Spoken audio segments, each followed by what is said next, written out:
Perkataan aqama yuqimu wa aqimu salata wa atu zakata. Naam. Afwan, tadi saya tak buka video tadi. Naam.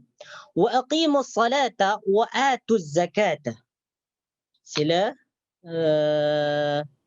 ayat yang ke-110. Perkataan aqama yuqimu wa aqimu. Ustaz. Dah dengar sekarang? Ustaz repeat dari mula Ustaz. Ha? Ustaz tadi tak dengar. Boleh repeat dari mula. Tadi tak dengar. Naam. Tadi saya tak tekan, lupa. Nak tekan video nak tekan start video ni lupa tadi. Allah. Okey. Ustaz mula lah Ustaz. Pasal tadi tak dengar. Dari awal. Okay, sekarang dengar.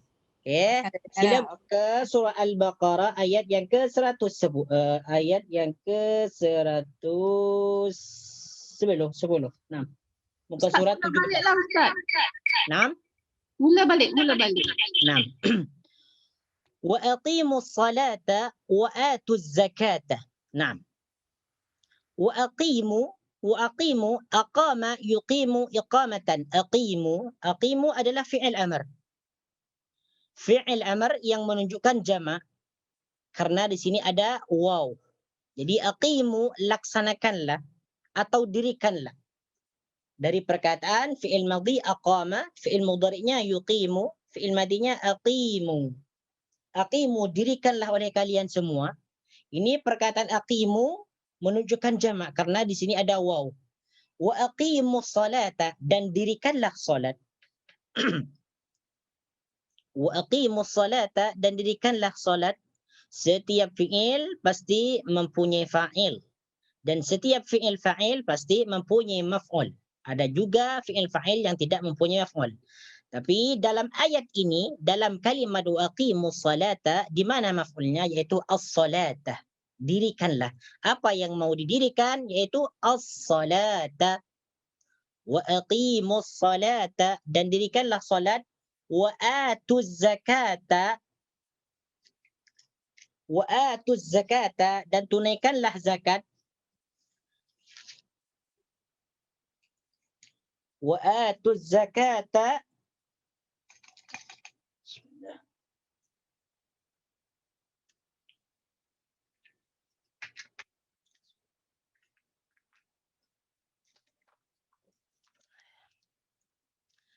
Wa atu zakata dan tunaikanlah zakat. Wa atu ini juga fi'il amr dari perkataan ata yu'ti ita'an. Ata yu'ti ita'an. Ati atiya atu. Wa atu zakata dan tunaikanlah zakat. Az-zakata maknanya zakat. Jadi perkataan zakat itu daripada bahasa Arab, zakat. Jadi perkataan zakat yang kita ucapkan itu asal katanya daripada bahasa Arab, az-zakata yaitu zakat, mensucikan. Wa atuz zakata dan tunaikanlah zakat.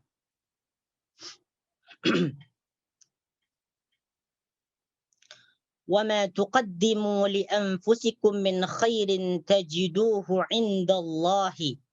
Wa ma tuqaddimu li anfusikum min khairin dan apa-apa yang kalian perbuat untuk diri kalian daripada kebaikan. Wa ma tuqaddimu li anfusikum min khairin. Wa ma tuqaddimu dan apa saja atau apa-apa. Wa ma tuqaddimu dan apa saja yang kalian perbuat atau lakukan atau persembahkan li anfusikum untuk diri kalian min khairin daripada kebaikan. Min khairin daripada kebaikan. Tajiduhu maka kalian akan mendapatkan pahala. Tajiduhu maka kalian akan mendapatkan balasan. Yang dimaksud balasan di sini adalah pahala. Indallahi di sisi Allah. Indallahi di sisi Allah. Wa ma tuqaddimu. Di sini tuqaddimu adalah fi'il mudhari. Asalnya tuqaddimuna. Asalnya tuqaddimuna. Kenapa di sini nunnya dibuang? Karena ada huruf jazm. Karena ada amil jazm yaitu ma. Ma di sini disebut dengan ma syartiyah. Ma syartiyah itu adalah ma yang masuk kepada fi'il mudhari', menjazmkan dua fi'il mudhari'. Yang pertama menjadi fi'il syarat, yang kedua fi'il mudhari' disebut jawabus syarti. Nah, di sini tuqaddimu menjadi fi'il syarat karena dimasuki ma. Wa ma tuqaddimu, dan apa saja yang kalian perbuat, li anfusikum untuk diri kalian, min khairin daripada kebaikan. Apa balasannya? Apa maksudnya wa ma tuqaddimu li anfusikum min khairin tajiduhu indallahi, maka kalian atau maka kamu akan mendapatkan balasannya, yaitu pahala, indallahi, di sisi Allah. Indallahi, di sisi Allah. Apa yang dimaksud dalam ayat ini? Wa aqimus salata wa atuz zakata wa ma tuqaddimu li anfusikum min khairin tajiduhu indallah. Dalam ayat ini Ibnu Katsir mengatakan bahwasanya dalam ayat ini Allah Subhanahu wa taala menggalakkan, menganjurkan, memerintahkan kepada orang-orang Islam, kepada orang yang beriman, supaya mereka menyibukkan diri mereka dengan perkara kebaikan. Apa sahaja perkara kebaikan itu apabila dikerjakan, maka dia akan mendapatkan balasannya. Yaitu apa balasannya? Itu balasan pahala. Dan pahala yang kita dapatkan karena kita berbuat kebaikan, maka kita akan mendapatkan balasannya nanti di syurga. Wa ma tuqaddimu li anfusikum min khairin tajiduhu indallah. Apa saja kebaikan itu? Di antara kebaikan yang disebutkan di sini adalah aqimus shalah, yaitu mendirikan salat. Wa aqimus salat, dan dirikanlah salat. Apa yang dimaksud aqimus salat di sini? Yaitu mendirikan salat sesuai dengan rukunnya. Mendirikan salat dengan syaratnya, mendirikan salat dengan sunnah-sunnahnya, dan mendirikan salat dengan ketentuan-ketentuan yang ada dalam salat. Intinya wa aqimus salata yang dimaksud di sini adalah mendirikan salat dengan sempurna. Yaitu mendirikan salat dengan sempurna. Wa aqimus salat wa atuz zakah. Kemudian setelah mendirikan salat dengan sempurna, wa atuz zakata, dan tunaikanlah salat dan tunaikanlah zakat. Ini merupakan amalan kebaikan di mana salat dan zakat apabila kita melakukannya, maka tentu kita akan mendapatkan pahala yang begitu besar, dan pahala yang kita dapatkan maka Allah akan ganti nanti di akhirat dengan syurga. Wa aqimus salata wa atuz zakata. Wa atuz zakata, dan tunaikanlah salat dan tunaikanlah zakat. Di mana zakat ini adalah sesuatu yang wajib bagi orang yang punya. Sama itu daripada emas atau perak atau tanaman atau peternakan dan sebagainya. Allah Subhanahu wa taala menjelaskan tentang ancaman bagi orang yang tidak mengeluarkan zakat. Di dalam surah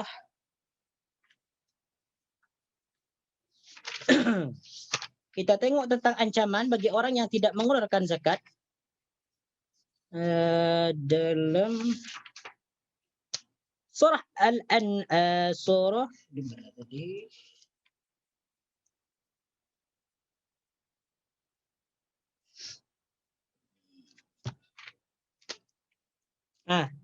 Sila antum buka surah At-Taubah ayat yang ke-34 sampai 35. Ini ancaman bagi orang yang tidak mau mengeluarkan zakat. Ayat 34 sampai 35. A'udzu billahi minasyaitonir rajim. Ya ayyuhalladzina amanu inna katsiran minal ahbari war-ruhbani la ya'kuluna amwalan nasi bil batili wa yasudduna an sabilillah. والذين يكنزون الذهب والفضة ولا ينفقونها في سبيل الله فبشرهم بعذاب أليم. Ini ancaman bagi orang yang tidak mau berinfak di jalan Allah. Salah satunya bagi orang yang tidak mau mengeluarkan zakat. وَالَّذِينَ يَكْنِزُونَ الذَّهَبَ wal fiddata wa la yunfiqunaha fi sabilillah fabashshirhum bi'adzabin alim. Nah, apa artinya? Dan orang-orang yang menyimpan emas, walladzina yakunizuna adh-dhahaba, dan orang-orang yang menyimpan emas, wal fiddata, dan perak. Nah, ini perhatikan nih. Jadi orang yang mempunyai emas dan perak, wala yunfiqunaha fi sabilillah, dan orang tersebut tidak mau berinfak di jalan Allah dengan emas tersebut dan perak tersebut, fabashshirhum bi'adzabin alim, maka berikanlah kabar gembira kepada mereka bi'adzabin alim, dengan siksa yang sangat dengan siksa yang sangat pedih. Fabashshirhum bi'adzabin alim. Jadi dalam ayat ini sudah jelas bagi orang yang tidak mengeluarkan zakat, apabila dia memiliki harta, sama harta itu berupa emas ke atau perak ke ataupun peternakan ataupun tumbuh-tumbuhan yang sudah mencapai dengan nisab dan haul, maka mereka diberikan kabar gembira oleh Allah Subhanahu wa taala dengan siksa yang sangat pedih.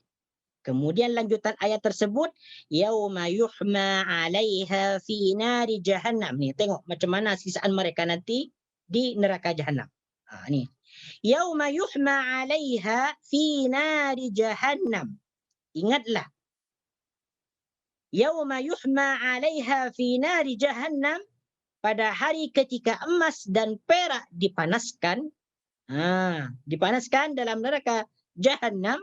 Jadi orang yang tidak mengeluarkan zakat itu tempatnya di neraka jahanam.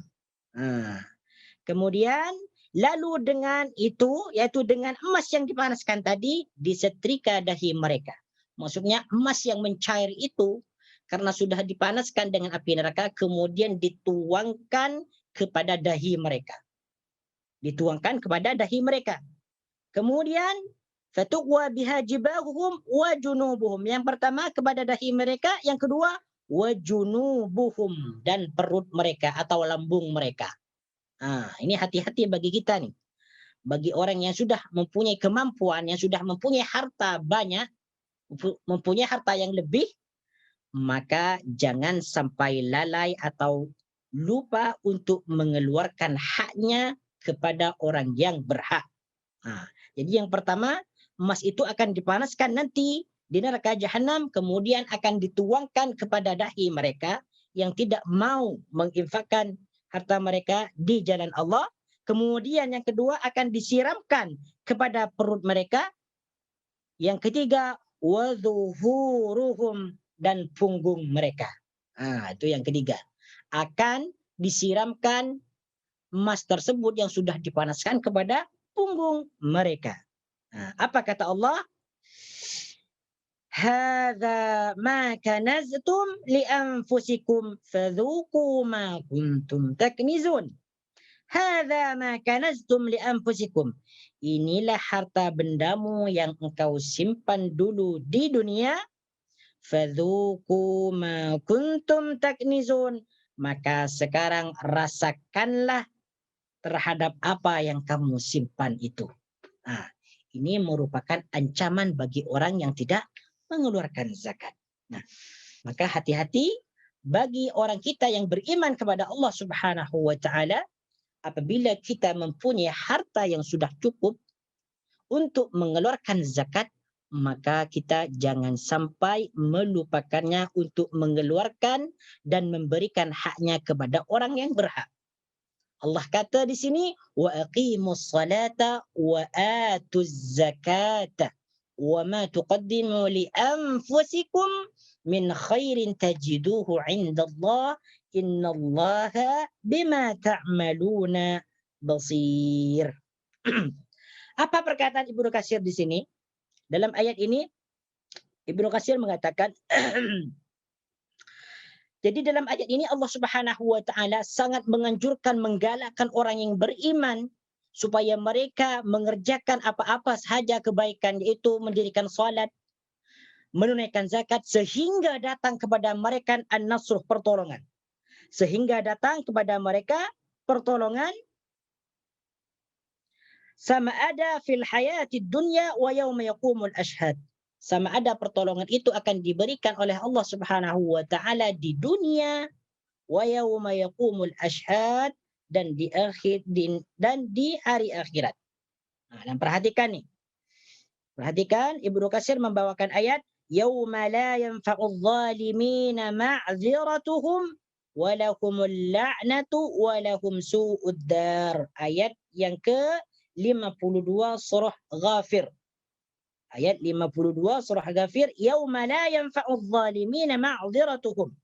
Di mana ketika itu hari tidak bermanfaat lagi bagi orang-orang yang zalim, di mana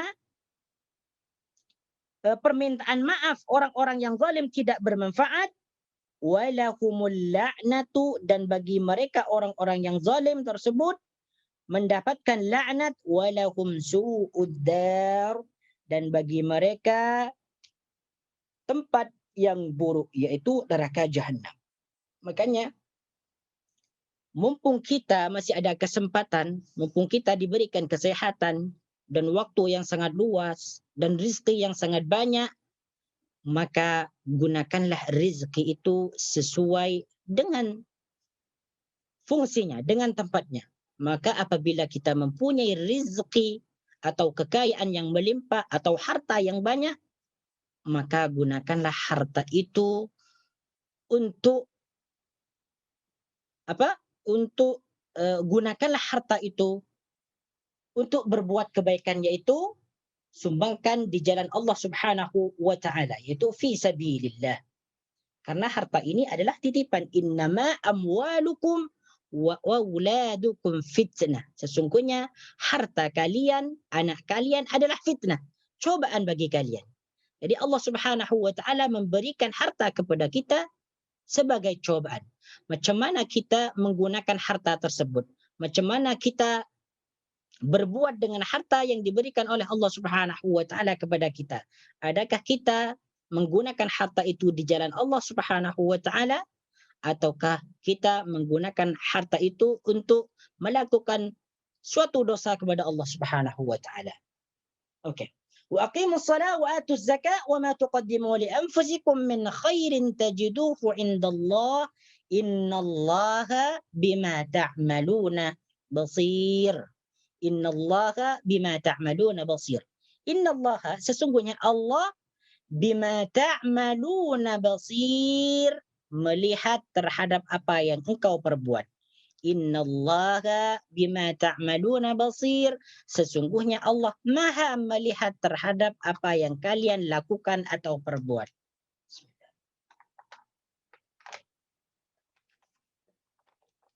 Baik, innallaha, sesungguhnya Allah. Inna bermakna sesungguhnya. Setiap perkataan inna dalam Al-Quran atau hadis maknanya sesungguhnya. Innallaha, sesungguhnya Allah. Kalau kita buat contoh lain, inna Ahmad, sesungguhnya Ahmad. Innal amwala, sesungguhnya harta.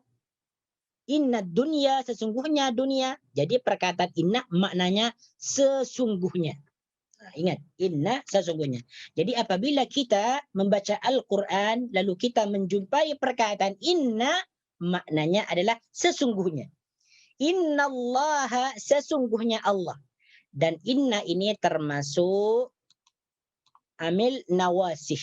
Amil nawasih yaitu amil yang merusak hukumnya mubtada. Amil yang merusak hukumnya mubtada. Perkataan innallaha bima ta'maluna basirun, asalnya Allahu bima ta'maluna basirun. Allahu. Allahu, Allah. Ini harkatnya adalah dhammah. Allahu bima ta'maluna basirun. Nah, karena di sini ada inna yang merusak hukumnya mubtada yang asalnya marfu dengan dhamma, maka sekarang mansub dengan fathah. Yang asalnya rafa dengan dhamma sekarang nasab dengan fathah. Innallaha, bukan innallahu. Innallaha, sesungguhnya Allah, bima ta'maluna, terhadap apa yang kalian perbuat, lakukan, atau lakukan. Basirun, maha melihat. Basirun di sini kedudukannya menjadi khabar inna. Innallaha bima ta'maluna. Sesungguhnya Allah bagi perbuatan kalian yaitu basirun, maha melihat. Jadi basirun artinya maha melihat. Dan basirun di sini termasuk asmaul husna. Asmaul husna. Apa perkataan Ibnu Katsir dalam innallaha bima ta'maluna basir? Apa yang dimaksud di sini? Yaitu beliau mengatakan yakni annahu ta'ala la yawfilu an amali amilin. Bahwasanya Allah Subhanahu wa taala tidak pernah lengah, tidak pernah lalai dari perbuatan manusia. Dari perbuatan manusia, wala yudayyi'u lidayhi, dan semua perbuatan tidak akan disia-siakan. Maksudnya apa? Semua perbuatan itu dicatat oleh Allah Subhanahu wa taala, sama ada perbuatan itu baik atau buruk. Sama ada perbuatan baik atau buruk. Kemudian fa inna lil ladzina khatabahum bihadhihi al-ayah minal mu'minina annahum mahma fa'alu min khairin aw syarrin sirran aw alaniyatin fahuwa bihi basir. Apa-apa yang mereka perbuat sama ada hal tersebut dibuat dalam keadaan yang zahir atau batin, maksudnya perbuatan itu dibuat dalam keadaan keramaian atau secara tersembunyi, sama ada secara nampak atau sembunyi, maka Allah basirun, maha melihat terhadap perbuatan itu. La yakhfa alaihi minhu syai'un. Tidak ada sesuatu yang tersembunyi daripada penglihatan Allah Subhanahu wa taala. Tidak ada. Semuanya terekam dan dicatat oleh Allah Subhanahu wa taala. Kemudian innallaha bima ta'maluna basir. Dalam perkataan innallaha bima ta'maluna basir, Ibnu Katsir mengatakan bahwasanya innallaha bima ta'maluna basir, ayat ini mengandungi janji dan ancaman. Apa yang dimaksud janji dengan ancaman?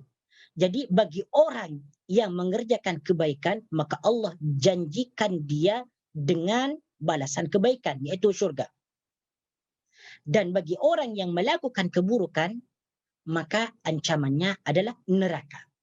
Ini yang dimaksud dengan innallaha bima ta'maluna basir. Sesungguhnya Allah Subhanahu wa taala mengetahui terhadap apa yang kita buat, maha melihat.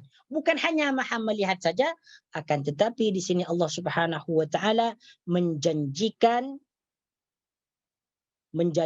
dengan balasan kebaikan bagi orang yang berbuat baik dan balasan keburukan bagi orang yang berbuat keburukan. Kemudian ayat yang sesudahnya وَقَالُوا لَنْ يَدْخُلَ الْجَنَّةَ إِلَّا مَنْ كَانَ هُودًا أَوْ نَصَارًا. Ya? Yang perkataan tajiduhu tu apa makna tadi? Tajiduhu, kalian akan mendapatkan. Jadi apa root word dia? Kenapa? Apa root word dia? Tajiduhu akan mendapatkan. Itu artinya wajada yajidu. Asal maknanya adalah menemukan. Wajada yajidu.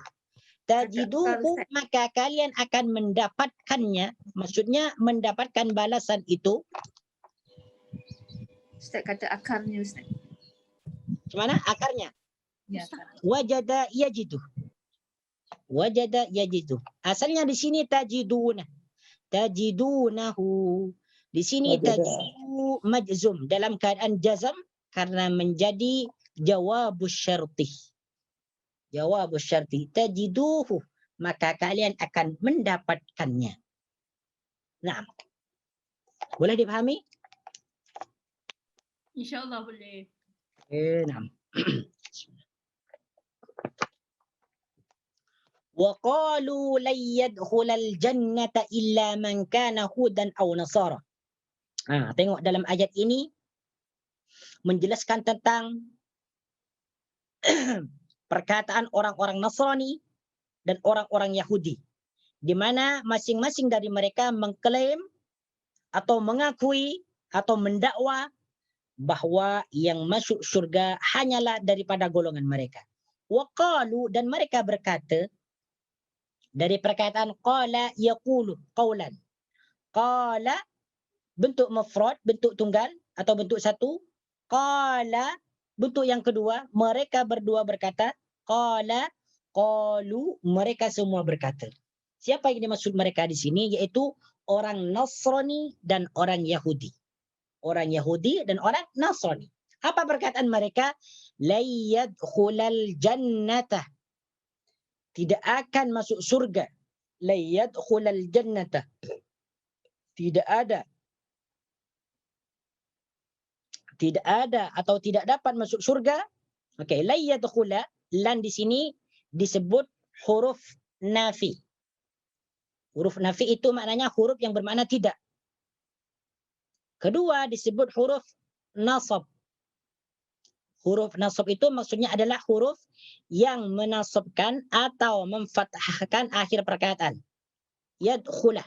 Asalnya di sini yadkhulu. Karena di sini ada huruf nasab lan, maka fi'il mudhari yang asalnya marfu atau rafa dengan dhamma sekarang mansub dengan fathah. La yadkhula. Asalnya yadkhulu. La yadkhula. Jadi yang pertama tadi lan disebut huruf nafi. Yang kedua disebut huruf nasab. Yang ketiga disebut dengan huruf istiqbal. Istiqbal itu maknanya akan datang. Apa artinya? La yadkhula, tidak akan. Nah, itu maksudnya yang dimaksud dengan istiqbal, akan, bermakna akan. La yadkhula, tidak akan masuk. La yadkhula.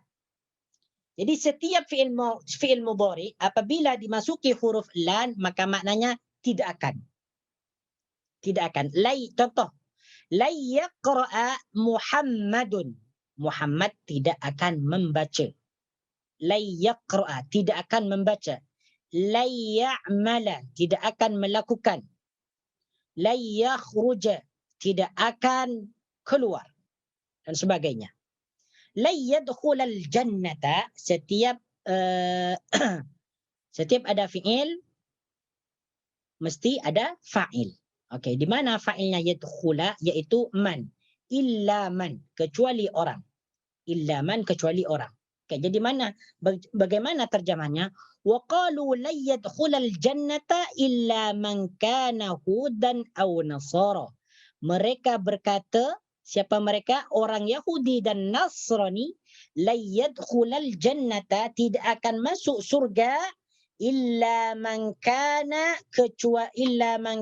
hudan, kecuali orang Yahudi. Illa man kana hudan, kecuali orang Yahudi, atau Nasara atau Nasrani. Illa man kana hudan, kecuali orang Yahudi, atau Nasara atau Nasrani. Okey. Sekarang al-jannata artinya surga. Kedudukannya di sini menjadi maf'ulun bihi dari perkataan yadkhula. La yadkhulal jannata, tidak akan memasuki surga illa man kana hudan, kecuali orang-orang Yahudi, atau Nasara atau Nasrani. Naam.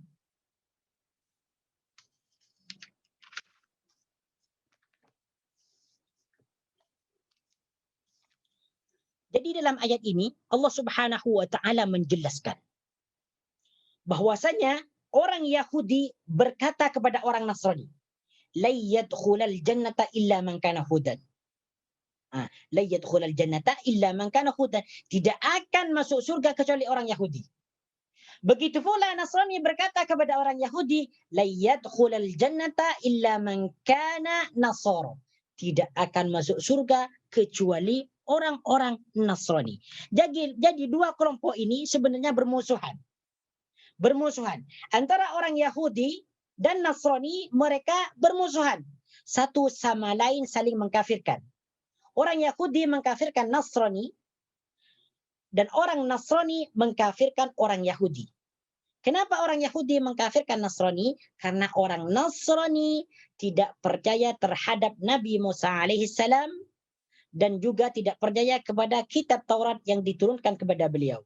Begitu pula orang orang Yahudi. Orang Yahudi tidak percaya kepada Nabi Isa alaihissalam dan juga kepada kitab yang diturunkan kepada Nabi Isa, yaitu kitab Injil. Jadi di antara dua kubu nih, dua kelompok nih, dua golongan nih, mereka saling mengkafirkan satu sama lain. Dan mereka masing-masing diri mereka sama-sama mengakui, sama-sama mengklaim bahwasanya tidak akan masuk surga kecuali orang Yahudi. Begitu pula dengan perkataan orang Nasrani, tidak akan masuk surga kecuali orang Nasrani saja. Nah.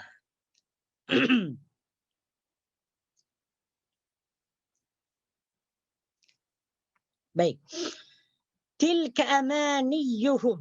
Qul hatu burhanakum in kuntum sadiqin. Oke, tilka amaniyuhum. Tilka amaniyuhum itu merupakan angan-angan mereka. Tilka amaniyuhum yang demikian, maknanya tilka amaniyuhum yang demikian, amaniyuhum adalah angan-angan mereka. Al-amaniyu maknanya adalah angan-angan. Amaniyu angan-angan. Abul Ali mengatakan yang dimaksud al-amani di sini adalah amani tamannauha 'ala Allahi bighairi haqqin. Angan-angan yang diangan-angankan oleh orang Nasrani dan orang Yahudi bighairi haqqin, tanpa kebenaran. Jadi sebatas angan-angan saja, akan tetapi apa yang mereka lakukan tidak sesuai dengan syariat Islam. Maksudnya mereka tidak beriman kepada Nabi Muhammad sallallahu alaihi wasallam, malah mereka mengingkari terhadap apa yang ditetapkan oleh kitab mereka tentang kebenaran Nabi Muhammad sallallahu alaihi wasallam dan kebenaran agama Islam. Kita tengok ini perkataan orang Yahudi dan Nasrani dalam surah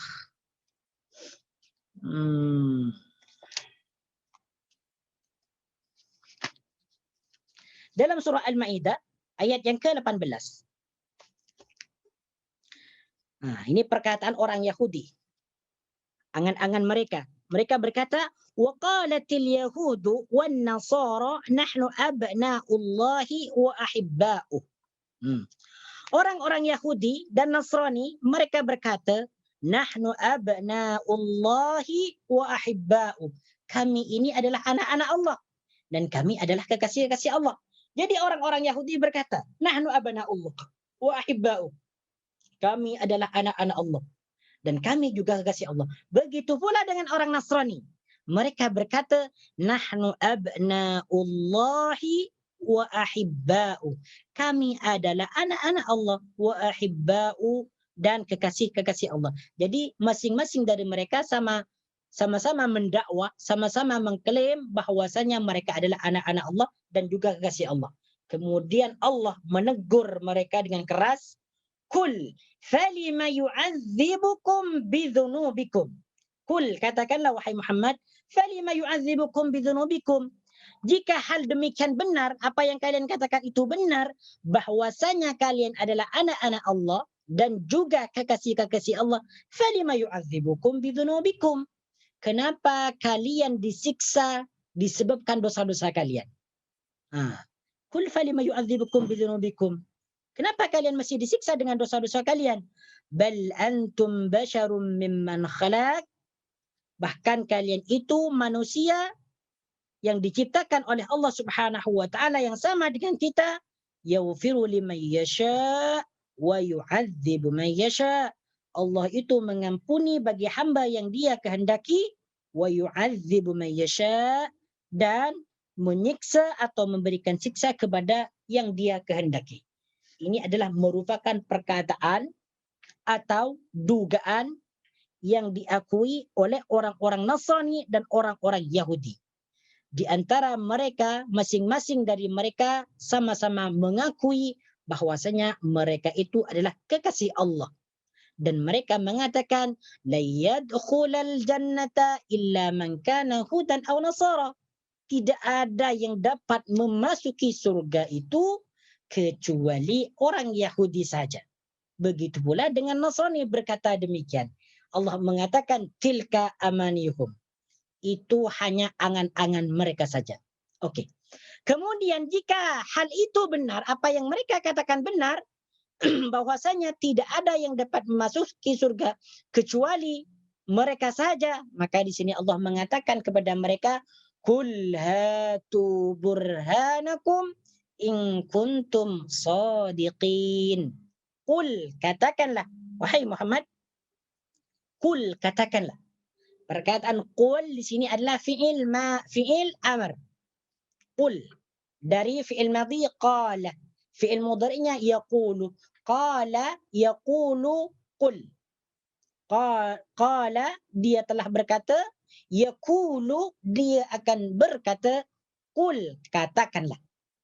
Jadi setiap perkataan yang kita jumpai dalam ayat Al-Quran, perkataan qul maknanya dia katakanlah. Fi'il amr yang bermakna menyuruh atau memerintah. Qul katakanlah. Dan ini bentuk mufrad untuk satu orang.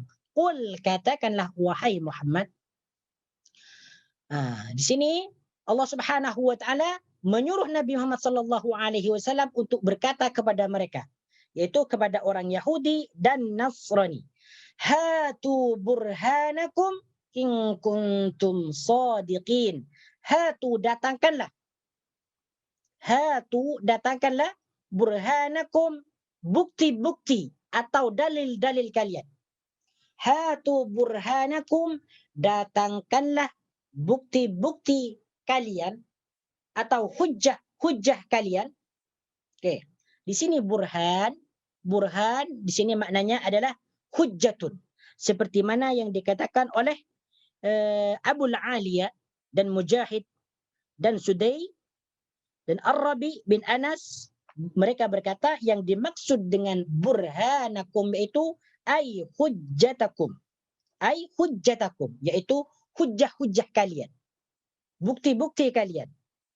Wa qala Qadada, sedangkan Qadada mengatakan yang dimaksud dengan burhanakum adalah bayyinatukum, penjelasan-penjelasan kalian atau tanda-tanda kalian. Jadi qul hatu burhanakum, datangkanlah bukti-bukti kalian, hujjah-hujjah kalian, in kuntum shadiqin, apabila kalian itu orang-orang yang benar. In kuntum shadiqin, apabila kalian itu orang-orang yang benar. Jadi seperti mana yang dijelaskan bahwasanya orang Yahudi dan Nasrani sama-sama mengakui, sama-sama berkata, sama-sama mengklaim bahwasanya surga adalah milik mereka. Dan selain Nasara dan Yahudi tidak akan masuk surga. Jika demikian kata Allah, jika demikian, jika perkara tersebut adalah benar menurut kalian, hatu burhanakum in kuntum shadiqin, datangkanlah bukti yang nyata kepada kami bahwasanya kalian itu adalah benar, bahwasanya yang kalian ucapkan benar. Ternyata tidak ada bukti. Ternyata mereka malah disiksa. Seperti yang saya bacakan tadi ayatnya, qul falima yu'adzibukum bidzunubikum. Bahkan kalian, kenapa kalian disiksa? Falima yu'adzibukum bidzunubikum. Kenapa kalian disiksa dengan dosa kalian? Jika kalian mengatakan la yadkhulal jannata illa man kana hudan aw nasara. Seperti mana dalam ayat sebelumnya dijelaskan juga bahwasanya orang Yahudi ini mereka berkata, wa qalu lan tamassana an-naru illa ayyaman ma'dudah. Mereka berkata orang Yahudi kami tidak akan pernah disentuh api neraka kecuali beberapa hari saja. Nah, ini perkataan yang mengada-ngada. Bukan beberapa hari saja, akan tetapi selamanya. Nah, kemudian qul hatu burhanakum in kuntum shadiqin. Hatu di sini maknanya adalah mendatangkan. Ini yang ulama nahwu mengatakan hatu disebut dengan isim fi'il.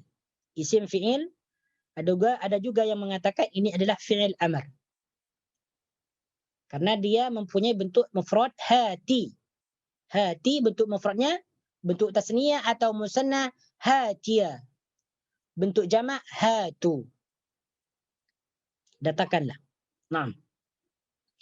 Bala man aslama wajhahu lillahi wa huwa muhsin falahu ajruhu 'inda rabbih wa la khaufun 'alaihim wa la hum yahzanun.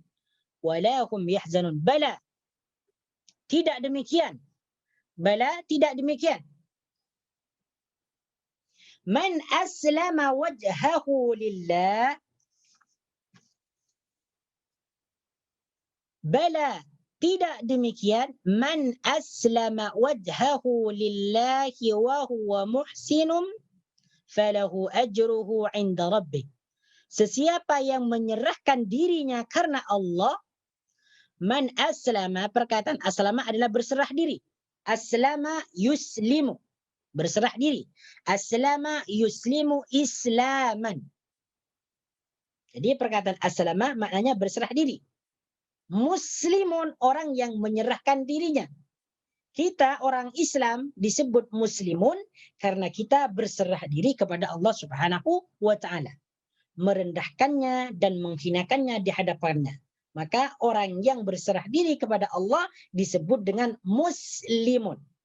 Diambil dari perkataan isim fa'il, muslimun, mengikut wazan muf'ilun, orang yang berserah diri. Adapun kata fi'ilnya, fi'il madhi adalah aslama, telah berserah diri. Yuslimu, akan berserah diri atau sedang berserah diri.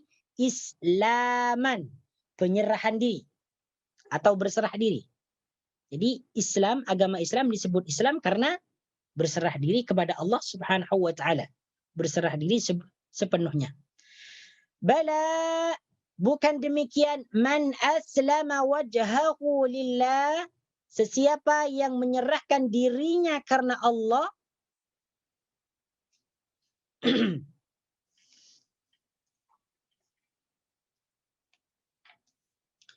Wa huwa muhsinun falahu ajruhu 'inda rabbih wa la khaufun 'alaihim wa la hum yahzanun. Bala man aslama wajhahu lillahi wa huwa muhsinun. Wa huwa muhsinun, dan dia mengerjakan kebaikan. Muhsinun, mengerjakan kebaikan. Dari perkataan ahsana yuhsinu. Ahsana, berbuat kebaikan. Yuhsinu, akan berbuat kebaikan. Ihsanan, perbuatan kebaikan. Muhsinun, orang yang berbuat kebaikan. Ini muhsinun adalah isim fa'il. Isim fa'il dari perkataan ahsana yuhsinu ihsanan fahuwa muhsinun. Mengikut wazan muf'ilun. Muf'ilun, orang yang berbuat. Muhsinun, orang yang berbuat kebaikan. Falahu ajruhu 'inda rabbih. Falahu ajruhu 'inda rabbih. Baik. Di sini man aslama wajhahu lillahi wa huwa muhsin. Wa huwa, dan dia. Wa huwa ini disebut dengan isim dhamir. Isim dhamir. Di antaranya isim dhamir ada 12, ada 14. Di antaranya huwa, huma, hum. Hiya, huma, hunna. Anta, antuma, antum. Anti, antuma, antunna. Ana, nahnu. Semuanya ada 14. Isim dhamir. Huwa, dia laki-laki. Huma, mereka berdua laki-laki. Hum, mereka semua laki-laki. Hiya, dia perempuan. Huma, mereka berdua perempuan. Hunna, mereka semua perempuan. Anta, kamu laki-laki. Antuma, kalian berdua laki-laki. Antum, kalian semua laki-laki. Anti, kamu seorang perempuan, satu orang. Antuma, kalian berdua perempuan. Antunna, kalian semua perempuan. Ana, saya. Nahnu, kami. Jadi ini wa huwa termasuk salah satu daripada isim dhamir, yaitu kata ganti. Wa huwa, dan dia. Jadi setiap perkataan huwa dalam Al-Quran maknanya dia. Maknanya dia. Cumanya kalau huwa di sini menunjukkan isim mudzakkar. Kata benda yang berjenis laki-laki. Mudzakkar. Wa huwa, dan dia. Kepada mana dia merujuk perkataan huwa ini? Yaitu kepada man. Man aslama wajhahu lillah, sesiapa yang menyerahkan dirinya karena Allah, wa huwa muhsinun, dan dia orang itu muhsinun, berbuat kebaikan, falahu ajruhu inda rabbih, maka baginya pahala daripada Tuhannya, falahu ajruhu inda rabbih, maka bagi dia atau baginya pahala daripada Tuhannya. Naam. Dalam ayat ini, man aslama, apa yang dimaksud dengan aslama? Yaitu Ibnu Katsir mengatakan ay akhlasa, yaitu memurnikan. Memurnikan. Bala man aslama wajhahu lillahi wa huwa muhsin falahu ajruhu inda rabbih wala khaufun alaihim wala hum yahzanun. Jadi maksudnya di sini, apa yang dimaksud dalam perkataan bala man aslama wajhahu lillah, sesiapa yang mengerjakan sesuatu dengan ikhlas karena Allah Subhanahu wa taala. Ini tafsiran Ibnu Katsir. Jadi di sini bala man aslama, yaitu sesiapa yang mengerjakan sesuatu yang karena ikhlas karena Allah Subhanahu wa taala, mengerjakan perbuatan kebaikan ikhlas karena Allah Subhanahu wa taala, wa huwa muhsinun, perkataan muhsinun adalah mutsbi'un. Mutsbi'un maksudnya adalah mengikuti.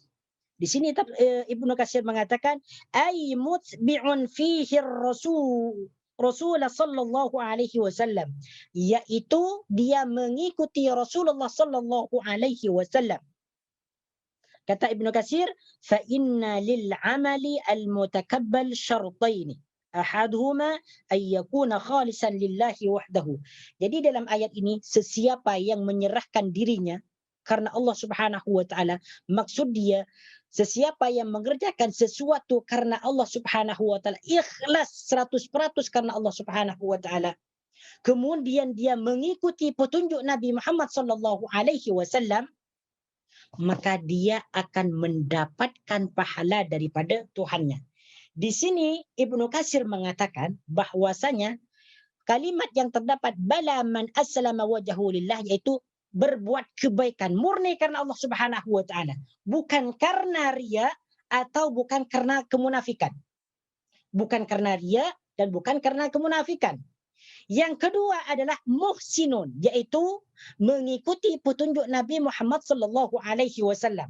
Nah, apabila dua-duanya ini dikerjakan atau dilakukan, yaitu berbuat kebaikan karena Allah Subhanahu wa taala, kemudian yang diperbuat itu sesuai dengan tuntunan syariat Islam, yaitu syariat yang dibawa oleh Nabi Muhammad sallallahu alaihi wasallam, falahu ajruhu inda rabbih, maka dia akan mendapatkan pahala daripada Tuhannya. Di sini Ibnu Katsir mengatakan fa inna lil amali al mutaqabbal syartaini. Amal itu apabila mau diterima ada dua syarat berdasarkan ayat ini. Berdasarkan ayat yang ke-112 ini.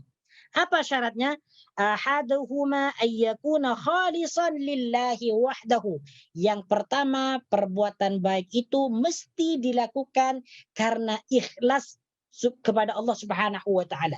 Semata-mata karena Allah Subhanahu wa taala, ingin mengharap ridha Allah Subhanahu wa taala. Itu yang pertama. Itu syaratnya. Syarat yang pertama. Yang kedua syaratnya adalah ayyakuna suwaban muwafiqan lisyari'ati. Yang kedua, perbuatan itu mesti benar. Macam mana yang disebut benar di sini? Muwafiqan lisyari'ati, sesuai dengan syariat yang sudah ditetapkan oleh Rasulullah sallallahu alaihi wasallam. Famata kana khalisan wa lam yakun suwaban lam yutaqabbal. Adapun amal yang dikerjakan karena Allah Subhanahu wa taala akan tetapi tidak sesuai dengan syariat Islam, tidak sesuai dengan apa yang dibawa oleh Rasulullah sallallahu alaihi wasallam, lam yutaqabbal, tidak akan diterima. Ini perkataan Ibnu Katsir di dalam menafsirkan bala man aslama wajhu lillah. Walihada qala sallallahu alaihi wasallam, dari itu Rasulullah sallallahu alaihi wasallam berkata, man amila amalan laisa alaihi amruna fahuwa raddun. Ini perhatikan. Perhatikan. Jangan asal kita berbuat kebaikan jika kebaikan itu tidak ada landasan atau dalil atau bukti, sama ada bukti itu daripada Al-Quran atau hadis.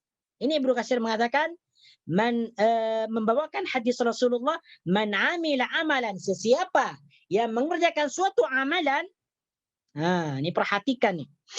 Laisa alaihi amruna, di mana amalan tersebut tidak ada dalam perkara kami, maksudnya tidak ada dalam syariat kami yang sudah ditetapkan, fahuwa ruddun. Maka perbuatan itu tertolak, tidak akan diterima. Jadi perbuatan atau kebaikan apapun yang kita kerjakan dan perbuatan itu tidak sesuai atau tidak ditetapkan oleh Rasulullah Sallallahu Alaihi Wasallam, maka itu tidak akan diterima, walaupun kebaikan itu dikerjakan karena ikhlas kepada Allah Subhanahu Wa Taala. Apa yang dimaksud di sini adalah yaitu menjauhi perkara-perkara yang tidak dibuat oleh Rasulullah Sallallahu Alaihi Wasallam, yaitu perbuatan bid'ah. Wajib menjauhi. Walaupun bid'ah itu baik, akan tetapi kebaikan itu tidak ditetapkan oleh Rasulullah Sallallahu Alaihi Wasallam, fahurdun, tertolak. Makanya ada sebuah ungkapan, bersederhana atau sederhana dalam melakukan sunnah lebih baik jauh daripada bersusah payah melakukan sesuatu yang bukan sunnah. Jadi apa-apa yang sudah ada dalam perkara sunnah kita kerjakan. Jangan kita mengerjakan sesuatu yang tidak ada dalilnya. Ini perkataan Ibnu Katsir. Ibnu Katsir. Kemudian contoh yang kedua, adalah ada perbuatan yang dikerjakan di mana perbuatan itu sesuai dengan syariat Islam. Sesuai dengan syariat Islam. Akan tetapi pekerjaan itu atau perbuatan ibadah itu dilakukan karena ada unsur riya atau kemunafikan, maka perbuatan seperti ini juga tidak diterima.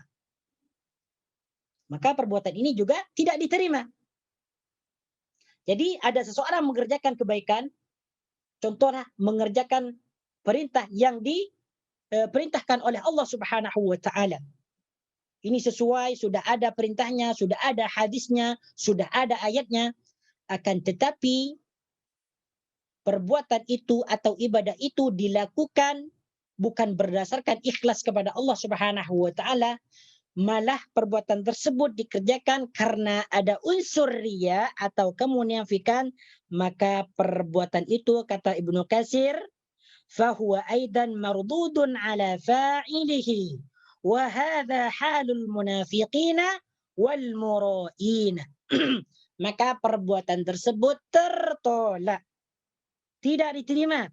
وَهَذَا حَالُ الْمُنَافِقِينَ وَالْمُرَائِينَ. Dan ini adalah perbuatan orang-orang munafik dan juga perbuatan orang-orang yang riya. Tengok nih. Surah An-Nisa ayat yang ke-142. Ini macam mana orang munafik itu berbuat ibadah. Tengok. Surah An-Nisa ayat yang ke-142.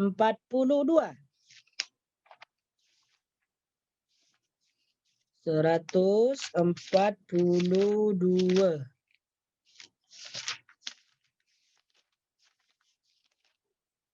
Nah, 142.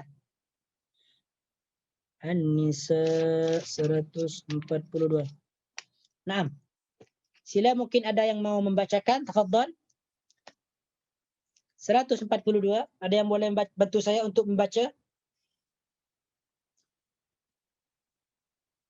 Saya Ustaz. Tafadhal. A'udzubillahi minasyaitonir rajim. Baca apa Ustaz? Baca yang betul lah. Baca Arab, baca ni. Yes, baca ayatnya. Arab dulu. Baca ayatnya dulu. Alamak. Boleh? Boleh. A'udzubillahi minasyaitonir rajim. Innal munafiqina yukhadi'una Allah wa huwa khadi'uhum Wa idza qamu ila sholati qamu kusala bura'unan nasa wala yadhkuruna Allah illa qalila. Naam. Artinya boleh baca artinya? Ada terjemahannya? Sesungguhnya orang munafik itu hendak menipu Allah, tetapi Allah lah yang menipu mereka. Apabila mereka berdiri untuk solat, mereka lakukan dengan malas. Mereka bermaksud riak, ingin dipuji di hadapan manusia. Dan mereka tidak mengingat Allah kecuali sedikit sekali. Nah, inilah perbuatan orang munafik. Jadi orang munafik itu dulu semasa mereka hidup dengan Rasulullah Sallallahu Alaihi Wasallam, mereka mengerjakan perintah Allah Subhanahu Wa Taala. Di antaranya mereka solat. Macam mana keadaan orang munafik ketika itu? Yaitu ketika mereka melakukan solat, yaitu wa idza qamu ila sholati qamu kusala. Ketika mereka mau mendirikan solat, mereka dirikan solat itu dengan malas sekali. Dengan malas. Yura'unan nasa, mereka solat yura'unan nasa karena riya. Ingin dilihat oleh manusia bahwasanya mereka melakukan solat. Padahal dalam hati mereka tidak mau mengerjakan solat. Wala yadhkuruna Allah illa qalila. Mereka tidak mengingat Allah kecuali sedikit. Nah, ini makanya amal itu apabila mau diterima oleh Allah Subhanahu wa taala, yaitu mesti ikhlas murni karena Allah Subhanahu wa taala, bukan karena ada unsur riya atau kemunafikan. Jadi Ibnu Katsir mengatakan di sini bahwasanya syarat untuk diterimanya amal ada dua. Yang pertama ayyakuna khalisan lillah, harus ikhlas murni karena Allah Subhanahu wa taala. Yang kedua ayyakuna shawaban muwafiqan lisyariati, yang kedua benar sesuai dengan syariat Islam. Ini harus diperhatikan bagi kita. Jangan asal kita melakukan sesuatu yang tidak dicontohkan oleh Rasulullah sallallahu alaihi wasallam. Wala khaufun alaihim wala hum yahzanun. Wala khaufun alaihim wala hum yahzanun. Wala khaufun, tidak ada kekhawatiran bagi mereka atau tidak ada rasa takut bagi mereka. Wala khaufun alaihim, dan tidak ada rasa takut bagi mereka, maksudnya mereka tidak perlu takut. Wala hum yahzanun, dan tidak pula mereka bersedih hati. Wala hum yahzanun, dan tidak pula mereka bersedih hati. Nah, perkataan wala khaufun, la di sini disebut dengan la nafi. La yang bermakna tidak. Khaufun maknanya takut. Dari perkataan khafa yakhafu khaufan. Khafa, dia telah takut. Yakhafu, dia akan takut atau sedang takut. Khaufan, ketakutan. Di sini khaufan. Asal dia khaufan. Diambil daripada masdar. Khaufun. Ketakutan, fi'il amarnya adalah khauf. Takutlah. Wala khaufun, dan wala khaufun alaihim, dan mereka tidak perlu takut. Maksudnya tidak perlu takut kepada apa? Fima yastaqbilunahu, terhadap apa yang mereka hadapi. Walakum yahzanun, dan mereka tidak pula bersedih hati ala ma madha mimma yatrukunahu, terhadap apa yang mereka tinggalkan dulu. Terhadap apa yang mereka tinggalkan dulu. Maksudnya di sini apa? Bagi orang-orang yang mengerjakan ibadah karena ikhlas kepada Allah Subhanahu wa taala, dan ibadah tersebut memang dikerjakan dengan keikhlasan yang murni, kemudian ibadah tersebut benar sesuai dengan syariat Islam, sesuai dengan apa yang ditetapkan oleh Rasulullah sallallahu alaihi wasallam, falahu ajruhu 'inda rabbih, maka mereka akan mendapatkan pahala tersebut. wala khaufun 'alaihim wala hum yahzanun. Mereka tersebut tidak perlu takut terhadap apa yang akan mereka hadapi, yaitu tentang siksa di neraka. Yaitu tentang siksa di neraka. Jadi mereka tidak perlu takut. Karena Ibnu Katsir di sini mengatakan Ibnu Katsir mengatakan ضمن لكم تعالى على ذلك تحصيل الأجور وآمنكم مما يخافونه من المقدور. Allah Subhanahu wa taala menjamin kepada mereka yaitu dengan diberikan pahala yang sempurna. Wa amanahum mimma yakhafunahu minal mahdzur, dan Allah akan memberikan rasa aman kepada mereka terhadap terhadap ancaman Allah Subhanahu wa taala. Maksudnya apa? Maksudnya dalam ayat ini Allah Subhanahu wa taala, kata Ibnu Katsir, Allah menjamin akan memberikan pahala kepada orang yang mengerjakan ibadah yang ikhlas karena Allah Subhanahu wa taala, kemudian ibadah tersebut dikerjakan sesuai dengan syariat Islam. Maka apabila semua itu dikerjakan dengan dua syarat tadi, falahu ajruhu 'inda rabbih, maka mereka akan mendapatkan pahala yang sempurna daripada Allah Subhanahu wa taala. Kemudian yang kedua, wala khaufun 'alaihim, dan mereka tidak perlu takut kepada hari yang akan mereka hadapi, yaitu tentang hari akhirat. Jadi mereka apabila mengerjakan semua itu sesuai dengan syarat-syarat yang ditentukan dalam ayat ini, maka mereka tidak perlu takut.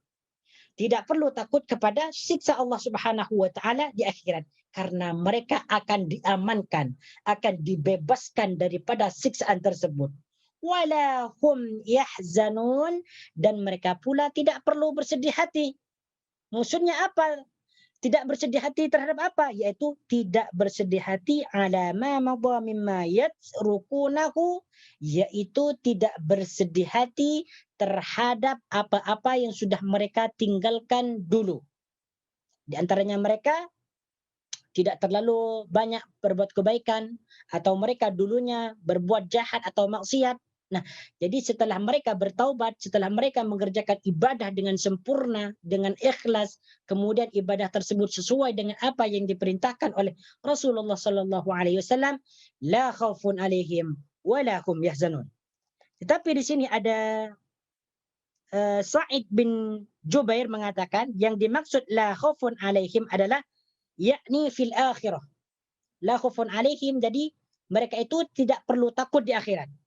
Wala hum yahzanun, yakni la yahzanun lil mauti. Wala hum yahzanun, dan mereka tidak perlu bersedih hati tentang kematian, yaitu alam kubur. Jadi seseorang nih yang mengerjakan amal baik ikhlas karena Allah Subhanahu wa taala, bukan karena unsur riya atau sum'ah, ingin dilihat, ingin didengar dan sebagainya, kemudian perbuatan itu sesuai dengan syariat Islam, maka tidak perlu khawatir nanti di akhirat, dan mereka tidak perlu bersedih hati tentang kematian atau kematian yang mereka akan hadapi di alam kubur. Kemudian ayat yang sesudahnya, waqalatil yahud. Oke, perkataan ini wala hum yahzanun dari perkataan hazana yahzanu. Apa artinya hazana yahzanu? Susah atau bersedih hati. Hazana yahzanu. Jadi fi'il madinya hazana. Fi'il mudhari'nya yahzanu. Di sini fi'il mudhari'nya bentuk jamak karena ada waw dengan nun. Bentuk mufradnya yahzanu. Bentuk kedua atau musanna yahzanani. Bentuk jamak yaitu yahzanuna. Jadi setiap fi'il mudhari apabila diakhiri dengan huruf waw dan nun, maknanya itu menunjukkan jamak. Yahzanuna, mereka semua bersedih. Walahum yahzanuna, dan tidak pula mereka bersedih hati. Itu maknanya. Kemudian ayat berikutnya. وقالتil yahudu laysatin nasara ala syai'in wa qalatin nasara laysatil yahudu ala syai' wa hum yatluna alkitab. Ayat ini juga menjelaskan tentang kegaduhan, pertengkaran antara Yahudi dengan Nasrani. di antara dua kubu ini, dua kelompok ini saling adu mulut. Saling adu kebenaran. Apa perkataan Yahudi di sini? Wa qalatil yahudu, dan orang-orang Yahudi berkata, wa qalatil yahudu, dan orang-orang Yahudi berkata, laisatin nasara ala syai', orang-orang Nasrani itu tidak ada dalam kebenaran.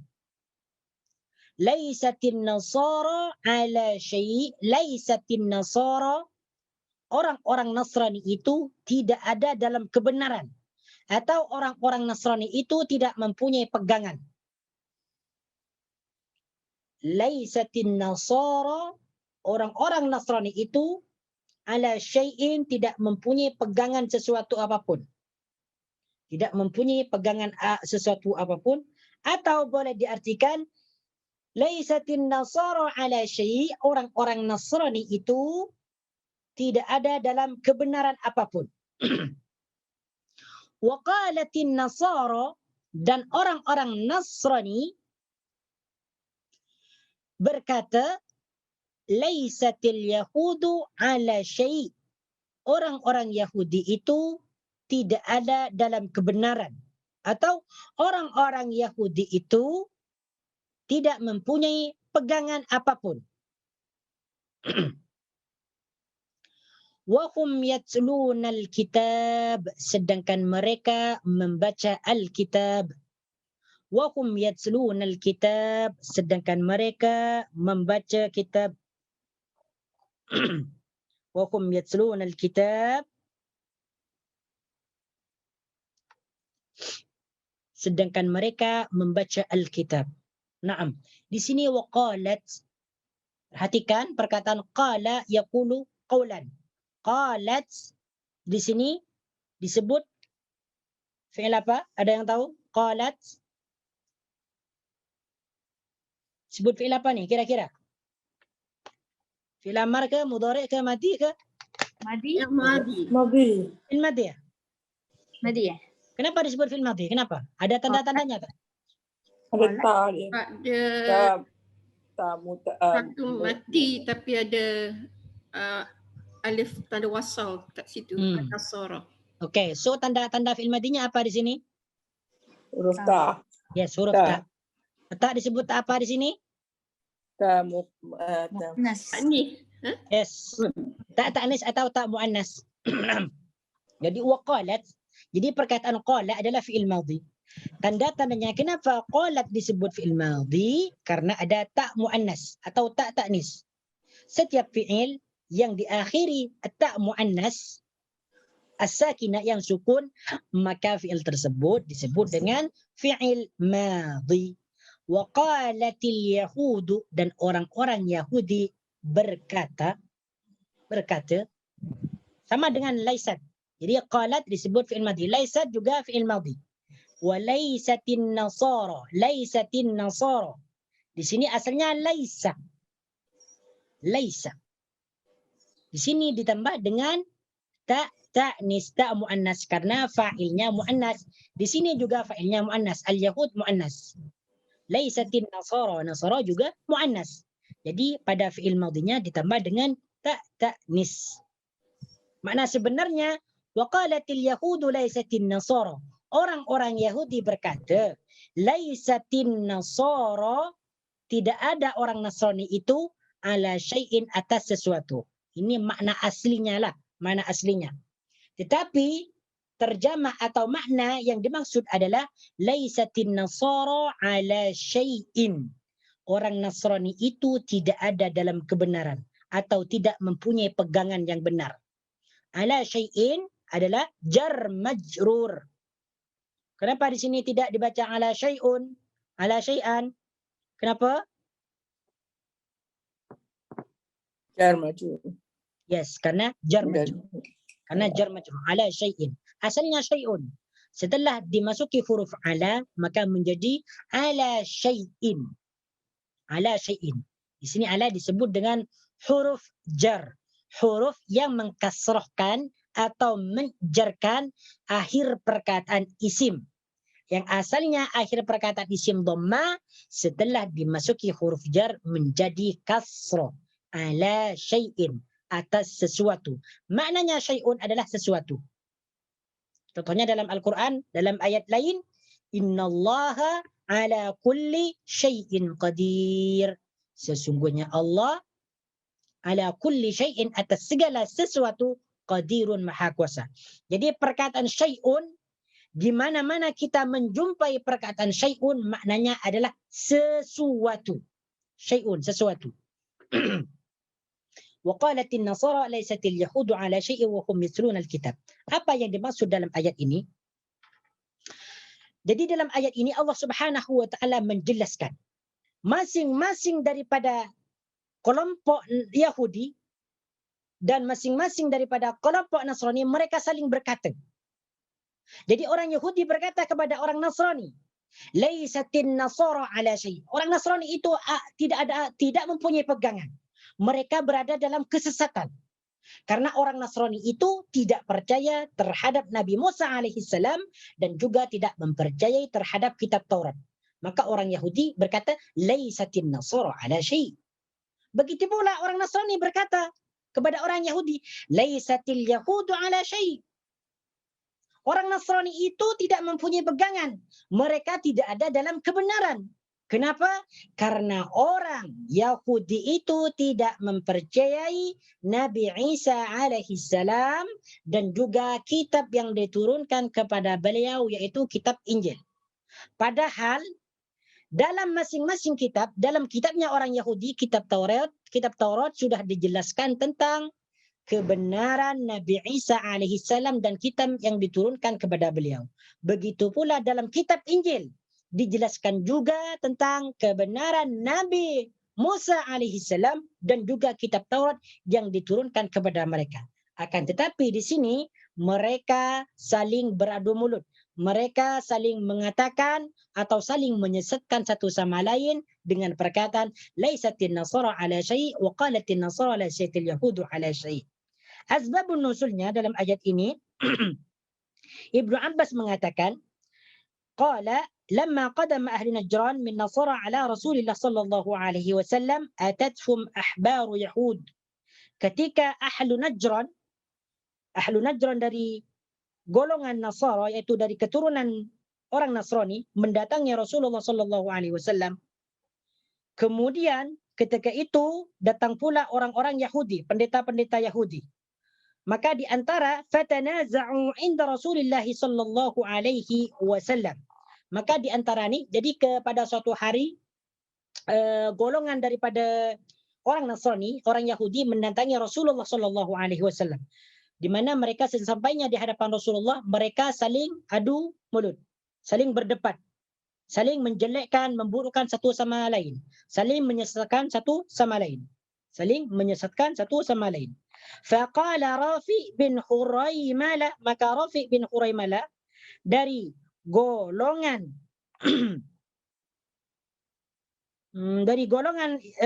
Nasrani, dia berkata kepada orang Yahudi, ma antum ala syai'in. Jadi Rafi' bin Huraimala ini dia berkata kepada orang Yahudi, ma antum ala syai'in. Kalian itu tidak mempunyai pegangan. Kalian itu tidak ada dalam kebenaran. Dan kalian itu termasuk orang yang sesat. Wa kafara bi Isa bil Injil. Wa qala rajulun min ahli Najran min an-nasara lil yahud ma antum ala syai'in. Ma antum ala syai'in. Wa qala rajulun min ahli Najran. Tadi itu orang Yahudi ya. Jadi orang Yahudi tadi Rafi' bin Huraimala ini dari golongan Yahudi. Dia berkata kepada orang Nasrani, ma antum ala syai'in. Kalian itu tidak mempunyai pegangan apapun. Kalian itu tidak ada dalam kebenaran. Kalian itu adalah sesat. Sedangkan mereka ni orang-orang Yahudi ini dia kafir terhadap Nabi Isa dan kitab Injil. Kemudian dari kubu yang satunya, dari kubu Nasrani, mereka juga berkata, wa qala rajulun min ahli Najran minan nasara lil yahud, dan seorang laki-laki dari ahli Najran yaitu dari orang Nasrani berkata kepada orang Yahudi, Ma antum ala syai'in. Kalianlah yang tidak mempunyai pegangan. Kalian itu tidak ada dalam kebenaran. Kalian itu ada dalam kesesatan. Nah, sedangkan orang Nasrani ini juga, orang Nasrani, mereka juga kafir terhadap Nabi Musa alaihissalam dan juga mereka kafir bit-Taurah. Wa jahada bi nubuwwati Musa wa kafara bit-Taurah. Jadi mereka orang Nasrani ini mereka mengingkari atau kafir terhadap Nabi Musa wa kafara bit-Taurat dan mereka kafir terhadap kitab Taurat. Nah, setelah mereka berselisih satu sama lain, saling sesat menyesatkan, saling berkata-kata sama lain, maka Allah menurunkan ayat ini.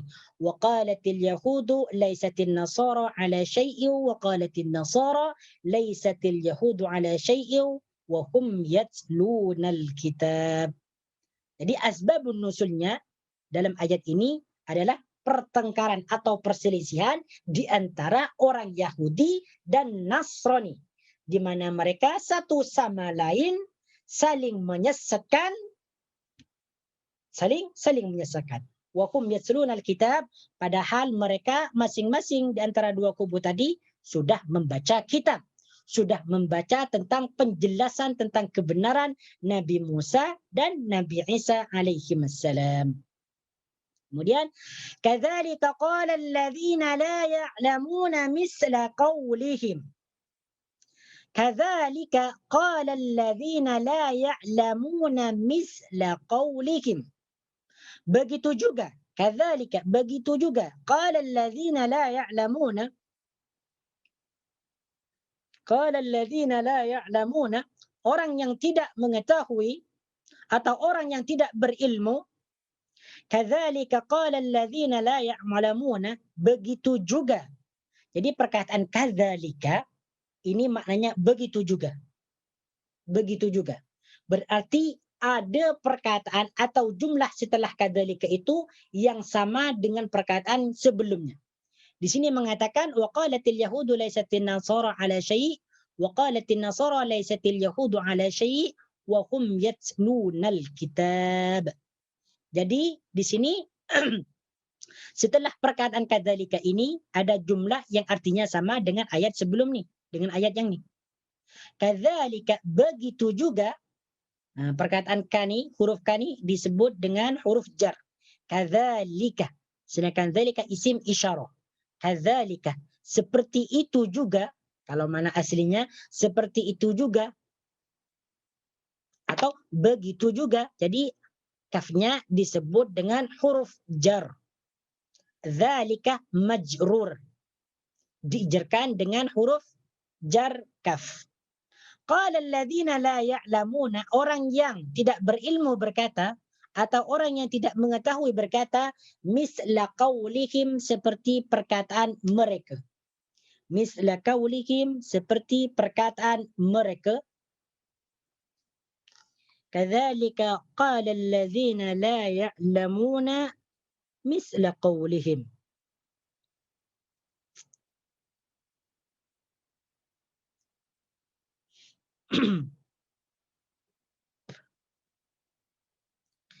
Fallahu yahkumu yawmal qiyamati fima kanu fihi yakhtalifun. La ya'lamuna, la di sini disebut dengan huruf nafi, huruf yang bermakna tidak. La di sini boleh masuk kepada isim dan juga boleh masuk kepada fi'il dan tidak masuk kepada huruf. La ya'lamuna, mereka tidak mengetahui. Ya'lamuna fi'il mudhari. Ya'lamuna fi'il mudhari yang menunjukkan jamak karena ada waw dan nun. Bentuk mufradnya adalah ya'lamu, dia mengetahui. Ya'lamani ditambah alif dan nun, mereka berdua mengetahui. Ya'lamuna, mereka semua mengetahui. Fi'il madinya adalah alim. Fi'il mudhari'nya ya'lam. Masdarnya ilman, pengetahuan atau ilmu. Misla kaulihim, perkataan misla artinya seumpama atau perumpamaan atau contoh. misla qaulihim atau seperti. Misla qaulihim seperti perkataan mereka. Qaulihim dari perkataan qala. Dari perkataan ni. Jadi asalnya qaulun ni, qaulin, qaulire. Ini asalnya dari qala, fi'il madhi. Fi'il mudhari'nya yaqulu. Masdarnya qaulun. Jadi qaulun asalnya. Misla qaulihim. Asalnya qaulun. Karena di sini menjadi mudhaf ilaih dari perkataan misla, maka yang asalnya qaulun dibaca qauli. Karena menjadi mudhaf ilaih. Misla qaulihim. Seperti perkataan mereka.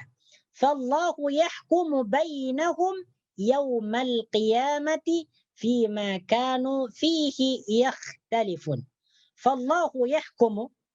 Maka Allah akan menetapkan atau memberikan keputusan.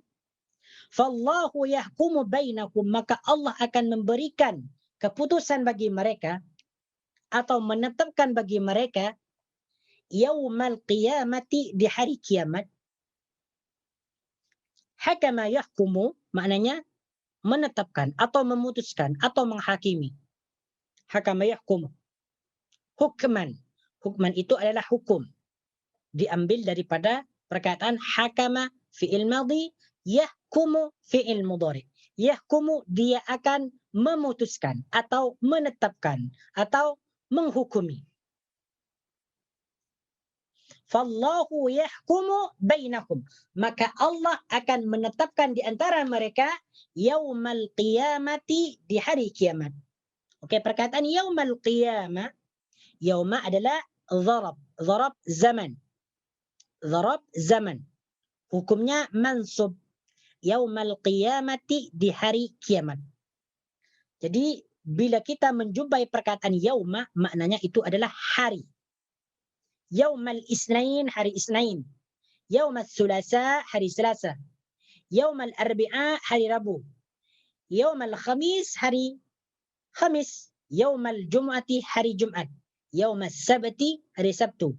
Yaumal ahad, hari ahad. Yaumal qiyamati, hari kiamat. Fima kanu fihi yakhtalifun, terhadap apa yang mereka perselisihkan. Fima kanu fihi yakhtalifun, terhadap apa yang mereka perselisihkan.